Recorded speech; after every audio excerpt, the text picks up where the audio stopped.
Be honest with me. Is there anything in your life right now that you're not doing because of the opinions of others? Like something that's really true to you that you know would benefit the people around you.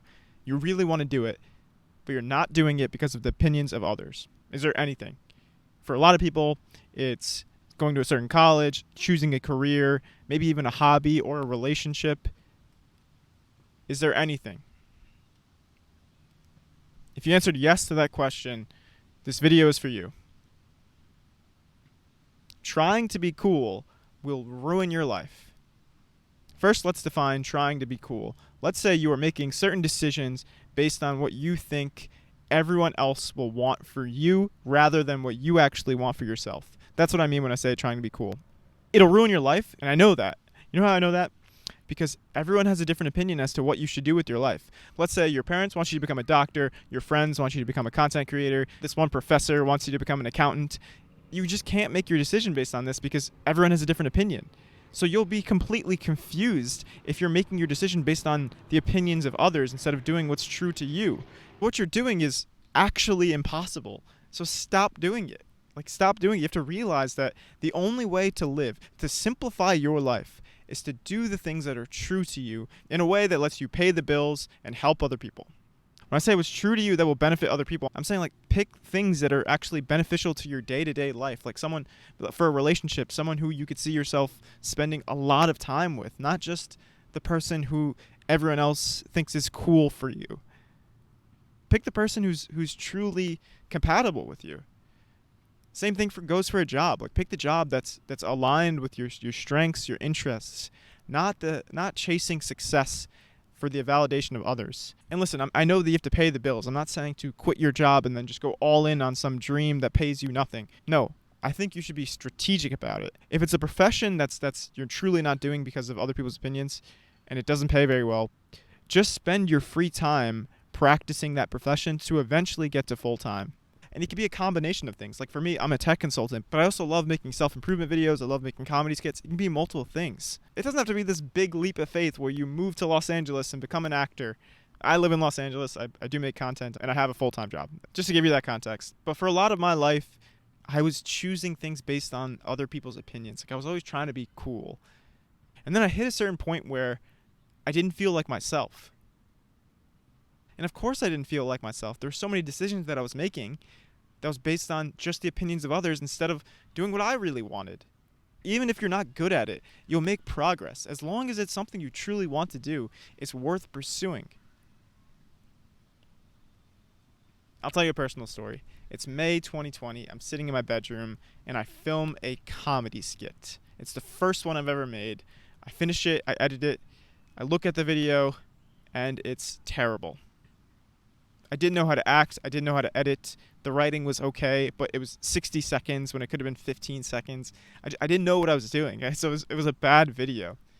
And I'm like, oh, should I post this on TikTok? Should I post this on Instagram? I'm sitting in my bedroom. I'm thinking these thoughts like, man, everyone's going to judge me.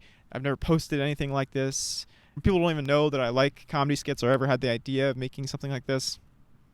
I'm sitting there. I'm like, even though I know this is bad, I'm going to post it. Because I wanted to do it. You know, it's true to me. And it's like, if I just keep making videos, then eventually I'll get better. So I post the video, and it completely changed my life. I was living in New York City at this time, and I started posting videos, and it was just a new hobby that I just really loved. And I saw other people who had similar videos to me, and we talked, and we became friends, and some of them live in Los Angeles. But then last year, I came here for a month. I loved it, and I ended up moving here.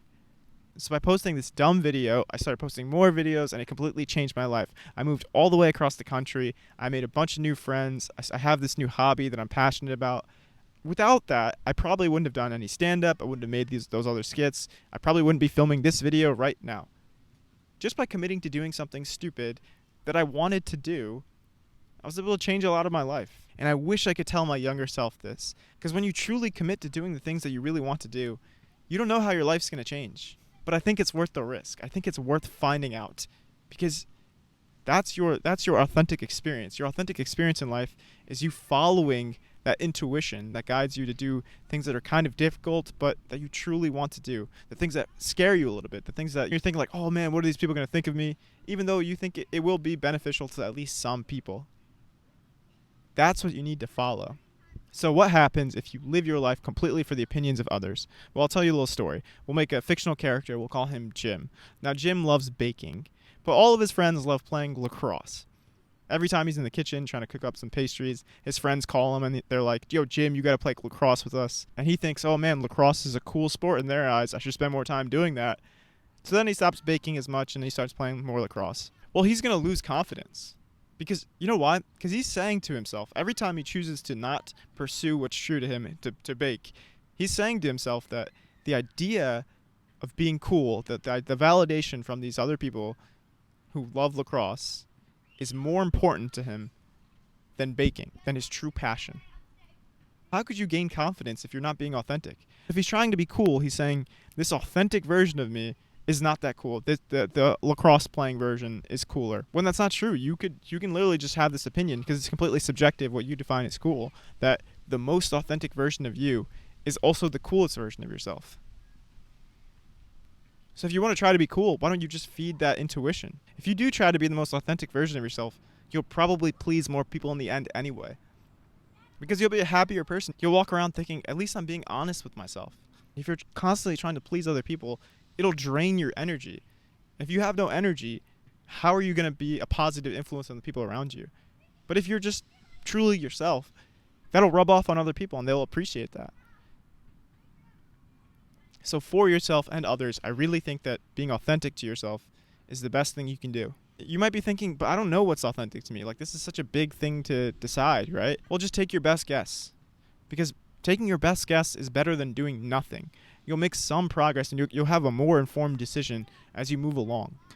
Like for me, I started posting comedy skits, right? And now I want to make self-improvement content. But I probably wouldn't be making this content if I didn't first post those comedy skits. Because I figured, this is more what I want to do than the comedy route. So I pivoted. But being able to act a little bit, edit, that all translates to me making content here, right? Whatever your best guess is, you'll learn some mini skills that'll help you in the next best guess. But you won't learn those mini skills if you sit around and you do nothing. So you have to follow that intuition. Another way to determine what it is it's probably something that makes you a little bit scared. What's something you're fearful of that you shouldn't be? That's a pretty good indicator that you truly want to do it. Because why else would you be fearful of it? You're admitting to yourself that you shouldn't be. So for me, it was like stand-up comedy, right? It's like I was really afraid of it. But I knew that I shouldn't be afraid of stand-up comedy because you don't die. You know what I mean? The worst that happens is they don't laugh. Or maybe you get a heckler. That's the worst that could happen. I can handle that. But I was fearful of it, right? So I knew I had to do it. I really hope this video is helpful to you because it would have really helped my younger self. That's why I make my videos. And listen, I'm not saying it's going to be easy. It's going to be difficult being truly authentic to who you are, but I promise you that it will be worth it. Life's not easy, but it's worth it. Take care.